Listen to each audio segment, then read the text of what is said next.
আমাদের এই সিস্টেমটি ব্যবহার করার আগে অবশ্যই আপনাকে ১ম এই যে কাজটা করতে হবে সেটা হচ্ছে আপনার WordPress WooCommerce টা এড করে নিতে হবে। আদারওয়াইজ এখানে কোনো ফাংশনই আপনার কোনো কাজে লাগবে না। সো আপনার WooCommerce অর্ডার ম্যানেজ করার জন্য ১ম এই কাজ হচ্ছে আপনার WooCommerce ওয়েবসাইটটা আমাদের সিস্টেমে এড করে নিতে হবে। সো আপনি আপনার WooCommerce ওয়েবসাইটে লগইন করবেন। সো এটা আমাদের একটা ডেমো সাইট। আমরা এখানে গেলাম, অ্যাডমিনে গেলাম। অ্যাডমিনে যাওয়ার পরে আমরা আমাদের যে ইউজার নেম পাসওয়ার্ড আছে সেই ইউজার নেম এবং পাসওয়ার্ডটা এখানে দিয়ে দিলাম। দিয়ে দেওয়ার পরে আমরা এই যে WooCommerce যে সেকশনটা রয়েছে এই WooCommerce এবং এখানে কিন্তু ইনস্ট্রাকশন দেওয়া রয়েছে। আপনি যদি সাইটে যান, এই যে এখান থেকে আপনাকে সাইটে যেতে হবে। সাইটে যাওয়ার পরে আপনাকে অ্যাড সাইটে ক্লিক করতে হবে। প্রথমে কি বলেছে, গো টু WooCommerce। প্রথমে আপনাকে WooCommerce এ যেতে হবে। এখানে আগে WooCommerce এ একটা ক্লিক করবেন। ক্লিক করার পরে এখানে আপনি দেখতে পাচ্ছেন সব অপশন এখানে রয়েছে। এখানে তারপরে কি বলতেছে, সেটিং এ যাইতে হবে। সো আপনাকে প্রথমে সেটিং এ যাইতে হবে। সেটিং এ যাওয়ার পরে কি বলছে, এখান থেকে আপনাকে অ্যাডভান্স এ যাইতে হবে। সো আপনি এখান থেকে এই যে অ্যাডভান্স আছে এখানে অ্যাডভান্স এ যাবেন। অ্যাডভান্স এ যাওয়ার পরে কি বলছে, অ্যাডভান্স এ যাওয়ার পর রেস্ট এপিআই সেকশনে যাইতে হবে। এখান থেকে দেখেন রেস্ট এপিআই সেকশনটা রয়েছে। সো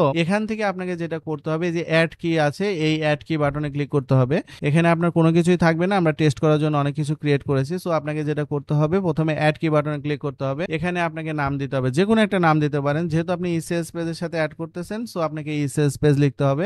এটা যেটা আছে ঠিক সেটাই থাকবে এবং আপনাকে অবশ্যই অ্যাডমিন লগইন থাকতে হবে। হ্যাঁ, আর এখানে পারমিশন দিতে হবে রিড এন্ড রাইট, ঠিক আছে। তারপরে জেনারেট এপিআই কি, এখান থেকে যে দুইটা এপিআই কি আছে এই দুইটা এপিআই কি আপনাকে লাগবে। প্রথমে যে কাজটা, আপনার যে সাইটটা রয়েছে মেইন সাইট, সো আপনার মেইন সাইটটা এখানে অ্যাড করতে হবে। সো আমাদের এখানে সাব ফোল্ডারে ওয়েবসাইটটা রয়েছে। সো আপনার ওয়েবসাইটটা বেসিক্যালি এরকম টাইপের হবে। হ্যাঁ, এরকম টাইপের হবে, কারণ আপনার মেইন ডোমেনে সাইটটা রয়েছে। তো আমাদের যেহেতু মেইন ডোমেনে সাইটটা নেই, সেহেতু আমরা এইভাবে আমাদের ডোমেনে সাব ফোল্ডারে অ্যাড করা। সো আমরা এটা এইভাবে অ্যাড করলাম। আমরা এখানে একটা নাম দিব। আমরা এখানে আপনার ওয়েবসাইটের নাম দিতে পারেন, যেটাই হোক না কেন। ধরেন আমরা এটা দিলাম ই সেলস পেজ, অথবা আপনার কোম্পানির যে নাম সেটা আপনি এখানে দিতে পারেন, তাই না। তারপরে এখানে কনজিউমার কি এবং সিক্রেট কি এটা দিতে হবে। সো কনজিউমার কি কপি বাটনে ক্লিক করবেন। কপি বাটনে ক্লিক করার পর এখানে পেস্ট করবেন, আর এখানে যে সিক্রেট কি আছে এই সিক্রেট কিটা এখানে পেস্ট করবেন। করার পরে দেখেন এখনো কিন্তু অ্যাড সাইট বাটনটা এনেবল হয় না। আপনাকে প্রথমে কানেকশনটা টেস্ট করতে হবে। দেখেন কানেকশন সাকসেসফুলি টেস্ট, তাই না। সো এখন আপনাকে অ্যাড সাইটে ক্লিক করতে হবে। সো এইভাবেই কিন্তু আপনার WooCommerce সাইটটা কিন্তু অ্যাড করে নিতে হবে। প্রথম কাজই হচ্ছে আপনাকে WooCommerce সাইটটা অ্যাড করে নিতে হবে।